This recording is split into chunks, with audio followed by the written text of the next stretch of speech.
ఎవరు అవునన్నా, ఎవరు కాదన్నా జగన్ ప్రజారంజక పాలన అందించారని చెప్పడంలో ఎటువంటి అనుమానం లేదు. పుట్టిన బిడ్డ నుంచి పండు ముసలి వరకు జగన్ ప్రభుత్వంలో ఏదో రకంగా లబ్ధి పొందిన వారే.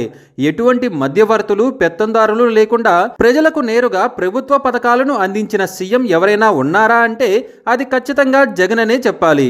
కులం, మతం, పార్టీలు చూడకుండా అర్హులకు ప్రభుత్వ పథకాలు అందేలా చూశారు జగన్. అయితే గత ఎన్నికల్లో ఏం జరిగిందో తెలియదు కానీ జగన్ పార్టీ దారుణంగా ఓడిపోయింది. పోలైన ఓట్లకు, లెక్కించిన ఓట్లకు తేడా ఉండడంతో రాష్ట్రంలో ఈవీఎంల ట్యాంపరింగ్ జరిగిందనే చర్చ సాగుతోంది. ఏదైతేనేం జగన్ అయితే ఓడిపోయారు. జగన్ ఓడిపోయినప్పటికీ ఆయన ప్రజలకు చేసిన మంచి గురించి ఇంకా చెబుతూనే ఉన్నారు.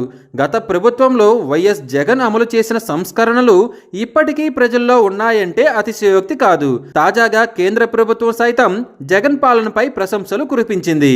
వైసీపీ ఎంపీ వైవి సుబ్బారెడ్డి ఇటీవలే రాజ్యసభలో అడిగిన ప్రశ్నకు కేంద్ర ఆర్థిక శాఖ మంత్రి పంకజ్ చౌదరి సమాధానమిచ్చారు. రాజ్యసభ సాక్షిగా గత 5 ఏళ్లలో జగన్ సంపద సృష్టించారని కేంద్ర మంత్రి తెలిపారు. కరోనా లాంటి పరిస్థితులను ఎదుర్కొని కూడా 2018 నుండి 2019కి ఉన్న సంపదకు రెట్టింపు ఆదాయంను జగన్ సృష్టించాడని ఇందులో వివరించారు. 2018 నుండి 2019 మధ్యకాలంలో రాష్ట్ర స్థూల జాతీయోత్పత్తి 7.9 లక్షల కోట్ల రూపాయలు ఉండగా 2023 నుండి 2024 నాటికి అంటే జగన్ హయాంలో ఈ సంఖ్య 12.91 లక్షల కోట్ల రూపాయలకు చేరిందని కేంద్ర మంత్రి వివరించారు.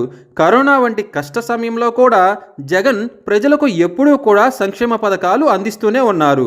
జగన్ చాలా చేశారు, కానీ చేసింది చెప్పుకోవడమే చేత కాలేదు.